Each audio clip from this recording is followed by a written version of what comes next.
impunzi 443 z'abanyekongo uyu munsi zasubiye iwabo zivuye mu nkambi y'agateganyo ya Rugerero mu karere ka Rubavu. Imodoka z'inzego z'umutekano z'u Rwanda nizo zacyuye impunzi 250. Minisitiri Nduhungirehe yasobanuye mugenzi we wa Isiraheli impamvu z'ibibazo biri muri aka karere k'ibiyaga bigari by'umwihariko icyugazi u Rwanda rutewe n'umutwe wa FDLR ugizwe n'abasirikare bagize uruhare muri jenoside yakorewe abatutsi mu Rwanda mu 1994. Kuri tubabwira ko umubare munini w'impunzi z'abanyekongo zari zicumbikiwe mu nkambi y'agateganyo ya Rugerero nyuma y'iminsi 2 M23 ifashe umujyi wa Goma itsinze ingabo za Repubulika ya Demokarasi ya Kongo arizo FARDC nabo bafatanije rero umaze gusubira iwabo. Izo mubare munini nyine w'izo mpunzi abatashye bavuga ko amakuru ava iwabo ababwira ko M23 bamaze kugarura ituze n'umutekano muri Goma. Ibindi na Freddy Ruterana. Impunzi 443 z'abanyekongo uyu munsi zasubiye iwabo zivuye mu nkambi y'agateganyo ya Rugerero mu karere ka Rubavu. Imodoka z'inzego z'umutekano z'u Rwanda nizo zacyuye impunzi 250 zigeza ku mupaka munini w'u Rwanda na Repubulika Iharanira Demokarasi ya Kongo uzwi nka La Corniche. Ubundi zakirwa n'abagwanyi b'umutwe wa M23 ari nabo bagenzura umujyi wa Goma. Abatashye bavuga ko ari umwanzuro bafashe nyuma yo kumenya ko ituze ryagarutse mu mujyi wa Goma.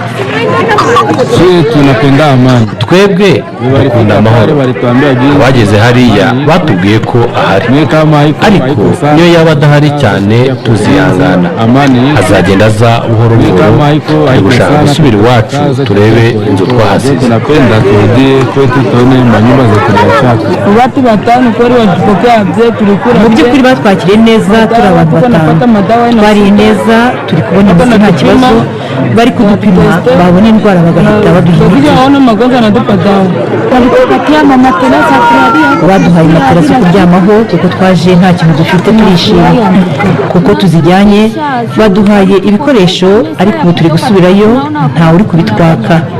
Ubu byabaye ibyacu, matela, imikeka, ibikombe, amasahane tujyanye nabyo. Nubwo hari impunzi zihutiye gusubira iwabo, hari izindi 68 zifuje kuba ziretse ahubwo zisaba gucumbika mu miryango y'inshuti n'abavandimwe bo mu karere ka Rubavu. duye Minova ngenge umwana mu muryango wanjye kubera ko abantu twambuka mu mazi.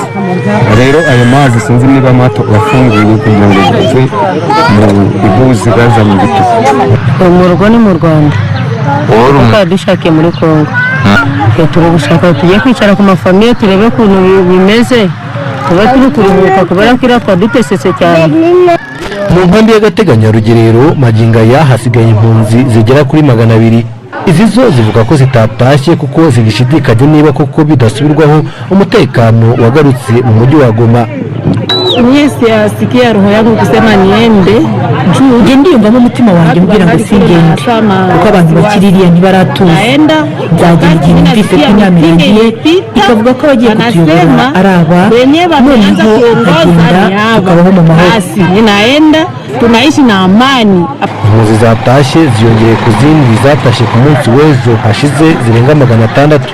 Ko Kongo yaganira n'imitwe yitwaje intwaro iri muri icyo gihugu. Adam Sikwizera arakomeza. Ni inama yagarukaga ku kibazo cy'umutekano muke mu burasirazuba bwa Repubulika ya Demokarasi ya Kongo yabaye hifashishijwe ikoranabuhanga. Perezida Kagame yongeye kugaragaza igisa nko gutsindwa k'uyu muryango wakomeje kurebera ibibazo byose bibera muri Repubulika ya Demokarasi ya Kongo, ariko ntihagire igikorwa kugeza n'uyu munsi. If it is talking about problems and defining them and niba ari ukuvuga ku bibazo ndetse no kubisobanura uko bimeze, twarabikoze bihagije, ariko se ni ryari tuzahuza ibyo tuvuga n'ibyo dukora kugira ngo tugere ku cyo twifuza? Ntabyo ndabona. Ubushize mu nama yaduhuje nabajije niba umuryango wa Afurika y'Iburasirazuba ubaho, cyangwa se niba ubaho ubereyeho iki. Hagati aho ubu turi kuvugaho hano n'igihugu cye ntabwo yitabiriye iyi nama. cyangwa ngo ahagararirwe kandi ni igihugu kiri muri uyu muryango wa Afurika y'Iburasirazuba ariko nta na hamwe gihagarariwe. But nowhere to be represented. So I'm not sure what bearing what we are discussing has on what happens in the process of finding a solution in this. Rero sinzi niba ibyo turimo kuganira hari icyo biri bufashe muri gahunda yo gushaka igisubizo muri icyo gihugu. Ubwo umuryango wa Afurika y'Iburasirazuba wageragezaga guhosha iyi ntambara kandi n'icyo gihe hari impinduka twabonaga. Perezida Tshisekedi yabonye turi gukora ibyo atifuzaga ahita ajya muri SADC nayo yemera kuza ngo ikore ibyo we yifuza hanyuma yirukana ingabo z'uyu muryango. Ibyo twarabibonye turaceceka.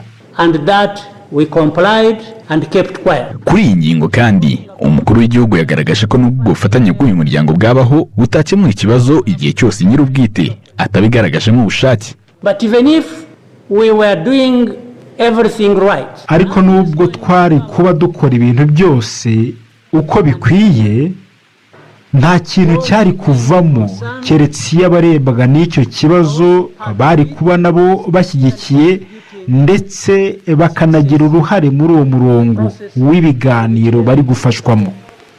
Ariko niba impande ziri muri uwo murongo zihisemo kuyoborwa ari nabyo byabaye cyane ko Kongo ari nararibonye muri byo, aho bajya ku ruhande rumwe bakabemerera ibi na biriya hanyuma bagahitamo guceceka ku bigaragara biba bigiye guturuka muri icyo kibazo nk'uko turi kubibona ubu. What is obviously going to result into problems like we are seeing now. Perezida Kagame kandi yongeye gushimangira ko ibiganiro bidashobora gukemura ikibazo bwacyo kuko ahanini usanga bamwe bumva cyanakemurwa binyuze mu nzira y'intambara. They talked about Rwanda, they talked about the Nairobi process. Bavuga ku biganiro bya Rwanda bakavuga ku bya Nairobi.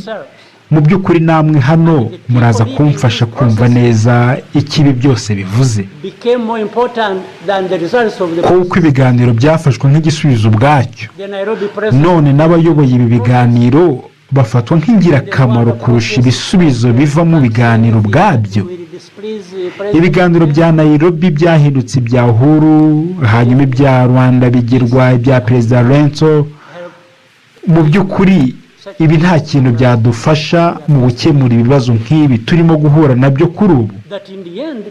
Sinumva neza n'uburyo Tshisekedi ubwe atekereza ko azakemura ibi bibazo birebana n'uburenganzira bwa muntu hifashishijwe ingufu za gisirikare. The problems to do with rights of people militarily.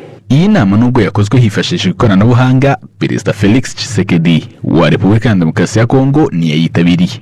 Mu myanzuro yifatiwemo harimo no guhagarika imirwano hagati ya FARDC na M23, gusaba guverinoma ya Kongo kurinda ambasade z'amahanga no kuganira n'imitwe yitwaje intwaro ikora ku butaka bwayo ifite ibibazo bikeneye gukemurwa. Adams Kwizera, Radio Rwanda. Naho Minisitiri w'Ububanyi n'Amahanga w'u Rwanda Ambasaderi Olivier Nduhungirehe yajyanye ibiganiro kuri telefone na mugenzi we wa Israel Gideon Sar byibanze ku mubano w'ibihugu byombi u Rwanda na Israel.